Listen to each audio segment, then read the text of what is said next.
पाप क्या है और पाप के अंत का मतलब क्या होता है? पाप होता कैसे है? क्या सचमुच पाप होता है?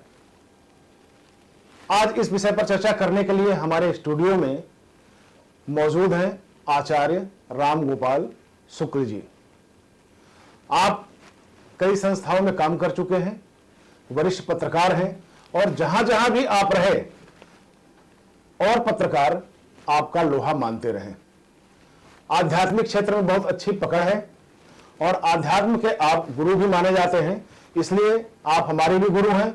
स्टूडियो में मौजूद हैं, इसलिए आपका मैं स्वागत करता हूं और बहुत बहुत स्वागत करता हूं स्टूडियो में मौजूद होने का।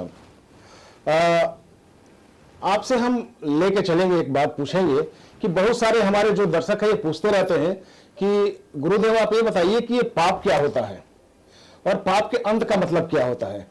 क्या अगर कोई पाप करता है तो उसका समय निर्धारित है उसके फल का?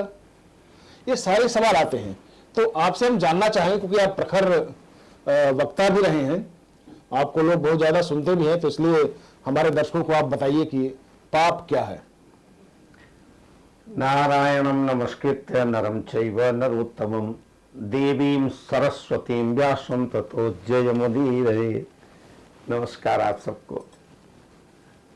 हमारे आदरणीय श्री रेवती रमन पांडे जी भगवान कृष्ण का ही स्वरूप समझे। क्यों? लेखनी के माध्यम से, बोलने के माध्यम से जो जन जागृति पैदा करे और उन समाज की विकृतियों को दूर करने में सहयोग करे, वही तो रेवती रमन है ना। आप सबको पुनः नमस्कार है और आपके दर्शकों को नमस्कार है। जो आपने मुझे इतना बड़ा प्रश्न, ये इतना गहन प्रश्न, बड़े बड़े ऋषि मुनियों के, अगर मैं तो छोटा सा पत्रकार हूँ भाई, इतना लंबा चौड़ा आपने ला दी। जितने भी बड़े लोग होते हैं अपने आप को छोटा ही कहते हैं। आप अष्टादश पुराणेषु, मैंने अपने देखिए, मैं तो अभी अभी कुछ बता दूं, मुझे याद आ गया। अष्टादश पुराणेषु व्यासस्य वचनद्वयम्। समझ रहे ना? बड़ी बड़ी सरल सी संस्कृत है। 18 पुराण के रचयिता व्यास जी ने 2 बातें कही। अष्टादश पुराणेषु व्यासस्य वचन परोपकाराय पुण्याय पापाय परपीडनम्। परोपकार क्या है? दूसरे को सुखी रखना। और पाप क्या है? दूसरे को पीड़ना। अब इसको हिंदी में अगर कहो तो हिंदी में सुना देते हैं। हाँ हाँ बताइए ना। जो 4 वेद 6 शास्त्र में और बात मिली है 2, सुख दीने सुख होता है और दुख दीने दुख होए। पाप कहां से उत्पत्ति होती है और पाप कितने तरीके से होता है? ये मन जो है ना, सबसे बड़ा पापी ये मन है।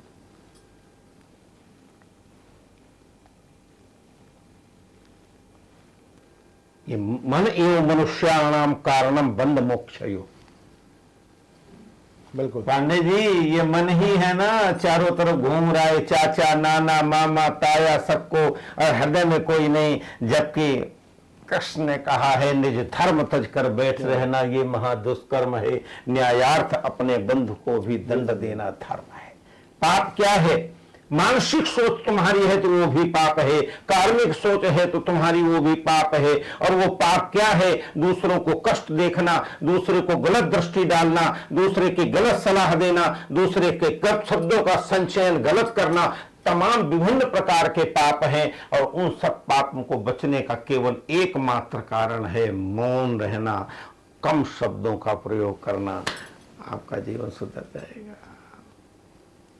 ये पाप की उत्पत्ति है। और पाप आता कहां से? अहंकार अति दुखद डमरुआ, दम्भ कपट मदमान निहरुआ, तृष्णा उदर वृद्धि भई भारी, तरुण ईसना त्रिविधि तिजारी, जुग विधि ज्वर मत्सर अविवेका, कहाँ लगी कहाँ कुरोग अनेका, एक व्याधि बस नर मरई, और ये असाध बहु व्याधि पीड़हि संतत संत कं सो किम लहई समाधि। कहाँ जाओगे भाग के? बहुत अच्छा। कैसे पाप कहां से उत्पत्ति? लोभ, ईर्ष्या, द्वेष, लोभ, काम, क्रोध, तब पाप की बारी आती, तब पाप करवाया जाता। जब लक्ष्मी बहुत आ जाती है, मन में पाप आ जाता है। और जिस प्रकार से सत्यनारायण कथा में आपने सुना, लता पत्रादिकम चैव वर्णते तर्णव, उसमें नववा में कुछ भी नहीं, तो वही हो गया। तो परमात्मा सब देखता है। इसलिए पाप की उत्पत्ति कहां से होती? नेत्रों से भी होती है। पाप की उत्पत्ति वाणी से होती है। पाप की उत्पत्ति श्रवणों से, कानों से। जितनी 5 कर्मेंद्रिया, 5 ज्ञानेंद्रिया, सभी जगह पाप के द्वार हैं। इंद्रिय द्वार झरोखा नाना, इंद्रिय द्वार झरोखा नाना, और तहता सुर बैठे करी थाना, आवत देखे विषय बयारी, ते हठ देहि कपाट उघारी। जगह जगह बैठे हुए भाई, बहुत ज्यादा तो नहीं बोल गया? नहीं, बात बोलिए ना, बोलिए। अभी तो सवाल नहीं लिया है, सवाल आएंगे अभी।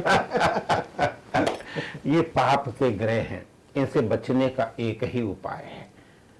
बता दूं भाई, हम तो देखो रामचरितमानस चौपाइयां याद कर रहे हैं। पांडे जी ने कहा था कुछ बोलना है, चौपाइयां याद कर लिया मैंने।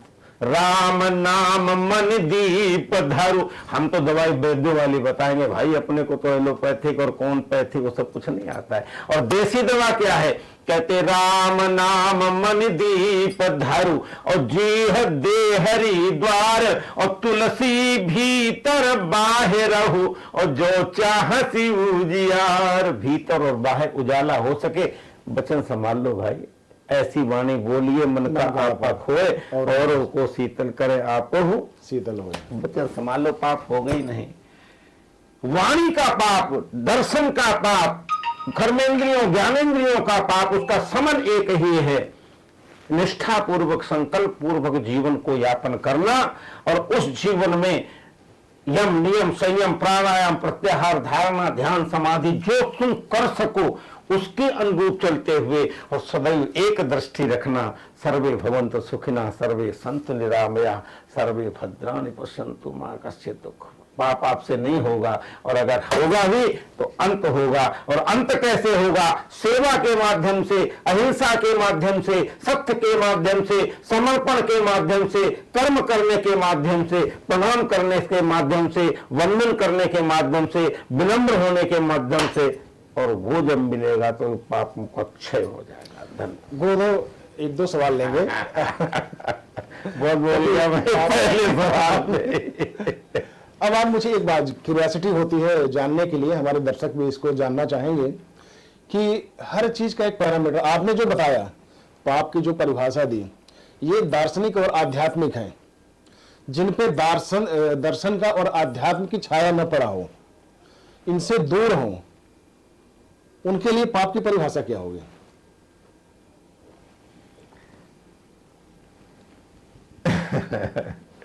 यावत जीवेत सुखम जीवेत, ऋणम कृत्वा घृतम पीवेत, भस्मे भूतस्य देहस्य पुनरागमनम कुतः। भैया उनकी परिभाषा मैं नहीं बता सकता हूं। उनके लिए तो एक ही परिभाषा है, एन केन प्रकारेण उदर पूर्ति हो, चाहे उनको कोई काम अकर्म कर्म विकर्म कुछ भी करना पड़े। ऐसे लोगों के लिए क्या निर्धारित किया जा सकता है? और कोई निर्धारण नहीं होता है। लेकिन उनका भी कहीं से हेरिडिटी इन्वायरमेंट जो होती है ना, हेरिडिटी इन्वायरमेंट, बिल्कुल बिल्कुल, कभी न कभी कभी वहीं से आती है, जब कहीं न कहीं से जब पुकार आती है ना, तो वही लोग आकर के और मत्था टेक के कहते हैं, हे परमात्मा अब सौंप दिया इस जीवन का, सब भार तुम्हारे हाथों में है, जीत तुम्हारे हाथों में और हार तुम्हारे हाथों। अब सौंप दिया, बहुत जल्दी ये निपटारा हो जाता है, क्योंकि उनकी संवेदनाएं जो है ना, उनके जो नीचे जो नीचे पहाड़ के अग्नि जो अग्नि जल रही, वो तो उन्हीं संघर्षों से, उन्हीं संस्कारों से है, उन्हीं लोगों से है जहां पर बैठ करके कहते थे हम में राम, तुम में राम, सब में राम समाया, और सबसे कर रहे प्रेम जगत में कोई नहीं है पलाया। संवेदनाओं के चक्कर में, संघर्ष में आकर कहीं न कहीं विमुख हुए और चले गए, लेकिन वही खून, वही लहू, वही सब कुछ जहां पर देश की भावना, समाज शुद्धि की भावना, राष्ट्र की भावना है, उभारना पड़ती है, और वो उभर जाए कोई बात नहीं, हो जाएगा बढ़िया। एक सवाल और लेते हैं। हमारे समाज में आज की तारीख में जो भी नियम कानून बने हैं, औरतों को कभी उल्टा कह दिया जाता है, कभी बेविचारी कह दिया जाता है। बेविचार से अगर जो पुत्र पैदा हुआ है तो माता को हम बेविचारी कर सकते हैं और उस आदमी को पापी कह सकते हैं, लेकिन जो बच्चा पैदा होता है वो क्या पाप रहित पैदा होगा? उसका संस्कार क्या होगा सामाजिक नजरों से अगर आप देखें तो? देखिए, इसका निर्णय कौन करेगा, कहां से करेगा, कैसे? जैसे हम अपने मन पे, जैसे हम अपने मन से किसी को उल्टा कैसे कह सकते हैं? हम अपने मन से आरोप प्रत्यारोप किस परिस्थितियों में आकर, कहां से आकर के, शकुंतला और भरत का जो इतिहास सामने है, सीता जी का और लव कुश का उनका इतिहास सामने, तो क्या वो उल्टा हो गए थे क्या? नहीं, साध्वी थी, निरंतर गतिशील थी, निरंतर उनसे आदर्श मिलता है, मां जानकी से आदर्श मिलता है, और उनसे भी मिलता है। भारत नाम से आज भारतवर्ष चल रहा। इसलिए किसी को ऊपर से देख करके मां की संवेदनाएं उस समय क्या रही होंगी, क्या परिस्थितियां रही होंगी, क्या स्थितियां रही होंगी, किस प्रकार का माहौल रहा होगा, कितनी संवेदनाएं रही होंगी, और कितना होश और मदहोश का माहौल कायम रहा हो। तो फिर आज ये लांछन क्यों लगाया जाता है कि उस मां के गर्भ में पाप पल रहा है, एक अमुक बच्चा पल रहा है जिसका बाप नहीं है? देश काल परिस्थिति, समाज में बहुत से लोग ऐसे हैं जो बहुत कहने वाले हैं। आप उनकी क्यों बात करते हैं? जो एक कोई कह रहा है कि कपूत पल रहा है, कुछ पल रहा है, आप उनकी बात क्यों नहीं करते कि आज देश जागृत होकर के कह रहा है बेटी है तो कल है, संतान है तो कल है, और अपने संतान को पढ़ाने के लिए, संस्कारवान बनाने के लिए आगे चल रही है। ये हमारी संस्कृति और सभ्यता का कहीं ना कहीं आगे बढ़ने का उत्साह हो रहा है, और ये बहुत जल्दी नहीं हुआ है, 8-10 सालों में धीरे धीरे करके अब जो चरम परिस्थिति आई है, तो वो बच्चे भी हनुमान चालीसा का पाठ कर रहे हैं, वो बच्चे भी संस्कारवान बन रहे हैं, वो बच्चे भी आगे चल करके आगे अपनी पीढ़ी को बढ़ाने के लिए, तो वो न कोई कपूत है न कोई कुछ है। उन संस्कारवान बच्चों के लिए आगे चल करके अपनी राह बन जाती है, और उन सबको छोड़ करके किन परिस्थितियों में कहां पर कैसे क्या हुआ होगा, उन सबको कौन ध्यान करेगा?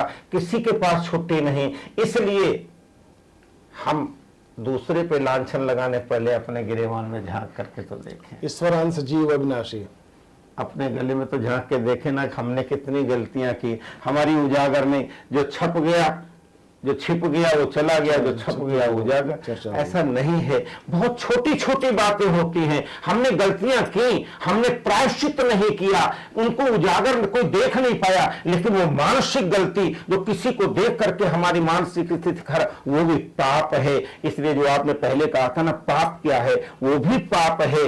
इसलिए किसी के आरोप प्रत्यारोप में बड़ी जल्दी आरोप लगा देना, लेकिन उस मां के ऊपर क्या बीती होगी इस पे आप कह रहे हैं, और तमाम से आरोप प्रत्यारोप लगा रहे हैं। मां जानकी के ऊपर आरोप लगाया ना एक ने, लेकिन उसका प्रतिफल क्या हुआ? उसका लव कुश ने जो रामायण में वर्णन किया है, लव कुश रामायण में जो वर्णन, उसके अनुरूप क्या हुआ? वो मां जानकी कितनी बार परीक्षा देने के बावजूद भी अंत में पृथ्वी में समा गई। इसलिए पाप, पुण्य, सुख, दुख, हानि, लाभ सब परमात्मा। बड़े भाई एक सवाल और लेते हैं, और अंतिम सवाल होगा। सवाल यह है कि जैसे पानी का पैरामीटर, नदियों में अगर पानी का पैरामीटर बढ़ता है तो हम देख लेते हैं खतरे के निशान से जमुना इतना नीचे है, गंगा इतना ऊपर है, इस तरह का कोई पैमाना सेट किया गया है। आजकल के लोगों से जब बातचीत की जाती है इस मुद्दे को लेके कि पाप क्या है पुण्य क्या है, तो उनका ये कहना होता है कि हमें जो जन्म मिला है उसका हम सदुपयोग करेंगे, सब भोग करेंगे, जो भी वस्तुएं हैं सबका हम भोग करेंगे, हमारे लिए कोई नियम कानून नहीं है। तो ऐसे में पाप को परिभाषित करना कितना उचित रहेगा? क्योंकि जब पाप का डर ही नहीं होगा तो फिर उनको फल का नहीं पता होगा।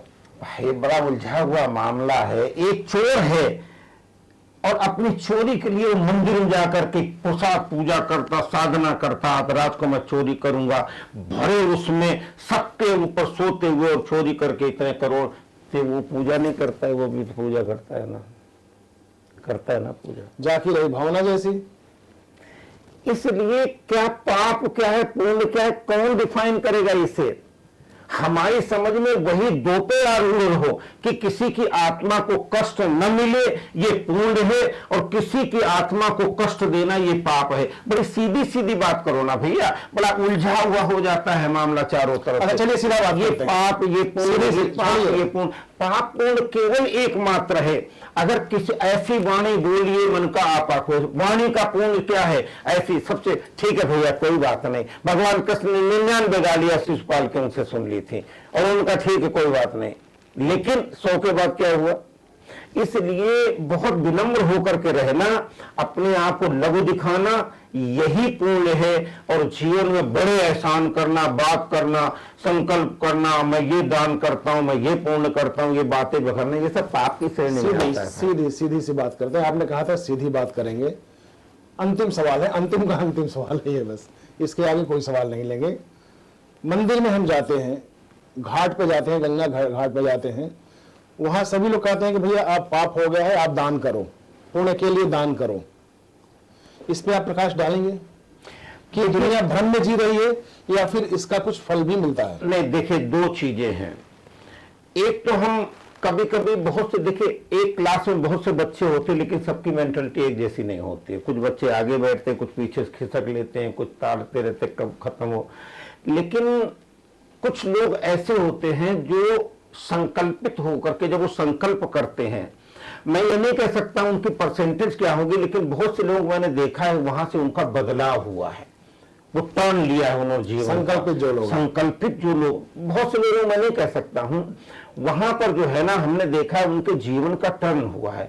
जहां पर जाकर के वो कटुतापूर्ण व्यवहार था उनका, जहां पर जाकर के उनका व्यवहार सही नहीं था, जहां पर देखकर जाकर के वो एकदम चिड़चिड़े हुआ करते, तो संकल्पित होकर के जब वापस आए तो उनको ऐसा लगा कि हाँ वास्तव में, और फिर उनका मन धीरे धीरे जब वहां से जो मंदिर से नफरत करते नहीं जाते थे या पूजा नहीं करते थे या भजन नहीं करते थे या जाते नहीं थे, जब वहां जाना शुरू किया तो वहां की ऊर्जा, वहां की ओरा जब मानव के मस्तिष्क पर गिरती है तो बहुत से लोग संभाल पाते, बहुत से लोग नहीं संभाल पाते। बहुत से लोग रेगुलर रोज जाते हैं मंदिर, रोज जाते हैं मंदिर, रोज जाते हैं मंदिर, लेकिन रोज जाके मांगते ये दे दो, ये दे दो, ये दे दो, ये दे दो, ये दे दो, पूजा करने कम जाते, मांगने ज्यादा जाते। तो इन सब में देख करके पूर्ण, अब मैं भूल गया प्रश्न आपने क्या किया था, दोबारा बताओ मुझे आप क्या प्रश्न किया था? जी प्रश्न वही था कि लोग जो पंडित हैं वो गुमराह करते हैं। हाँ, दान दो पुण्य वाइंड अप कर दो। तो इसमें पंडितों का क्या, ग्रह नक्षत्र के अनुसार व्यक्ति के जीवन में जो जो दान करने का क्रम है, पहले हम लोग अपने आप करते रहते थे। वो किस लिए? क्योंकि हम जब भी तनख्वाह लाते, सैलरी लाते, 10% दे आते थे। दादा दादा, दादा दादी, मम्मी मम्मी, वो सब जाकर के वहां दे आते थे। उससे जाकर के वो जो समन होता रहता, अब वो प्रथा खत्म हो गई। मंदिर में जाते हैं तो पुराना चवन्नी या फटा नोट देखते, कहाँ है, डालो, चलो कोई बात। बहुत से लोग ऐसे होते हैं। तो वो जो पंडित लोग आगाह करते भाई ये करो, अब उसमें करना न करना आपकी जिम्मेवारी। आप अगर कर रहे हैं तो इसके मतलब आपके मन में उतनी ही श्रद्धा होनी चाहिए कि अब मैं कर रहा हूं तो फिर परमात्मा कृपा होगी। लेकिन आपके मन में होता है यार पंडित जी ने बताया था यार कर देता हूं, यार क्या करूं यार, वो पंडित जी ने अनकॉन्शियस माइंड जमा हुआ, यार चलो कर ही लेता, पता नहीं फायदा होगा या नहीं होगा। करना ना करना बराबर है। इसलिए पंडितों की गलती नहीं, वहां पंडित लोगों ने तो बता दिया। अब ये अलग बात है जहां पूरे समाज में बहुत से लोग ऐसे होते हैं, वहां अच्छे भी होते, खराब भी होते, खराब नहीं होते। मतलब अगर किसी ने बता, या तो विश्वास करो। अब भाई आप अगर उसके पास गए हैं तो विश्वास से गए हैं ना। अगर आपको ही विश्वास नहीं, ये तो कान मूंद लोग, अब नहीं दूसरी जगह ना, उन्होंने बताया ये करो, तो उसमें कंकर भी भगवान बन जाते हैं, पत्थर भी भगवान बन जाते हैं। आप कुछ करके तो देखो ना, विश्वास करके देखो ना। तो चलिए ये रहा, अच्छा डिस्कशन हुई इसमें, और पाप और पुण्य का क्या रहा, आपने विधिवत इस पर प्रकाश डाला है। मैं एक छोटी सी बात यहाँ पे कहना चाहूंगा कि जब आस्था है तो आस्था ही आपको आगे लेके जाएगी, और आस्था अगर नहीं है तो विश्वास आपकी डगमगा जाएगी और फिर आप अधोगति को प्राप्त होते हैं। ठीक उसी तरह से अगर हम व्यवहारिक चीजें लें तो हम जो चीज चाहते हैं कि हम हमारे साथ अच्छा हो, वही व्यवहार हमें दूसरों के साथ करना चाहिए। यानी कि हम वहीं तक स्वतंत्र हैं जहां तक कि दूसरे की स्वतंत्रता में हमारे कर्मों से बाधा ना पड़े। अगर हर व्यक्ति हमारे देश का ऐसा सोचे तो वास्तव में भारत एक महान देश था और आज भी उसकी महानता की परचम पूरे देश में लहरा रही है और आगे भी लहराएगी। आज के इस एपिसोड में इतना ही, अगले एपिसोड में फिर मिलेंगे। तब तक के लिए नमस्कार। आपको बहुत बहुत धन्यवाद। धन्यवाद।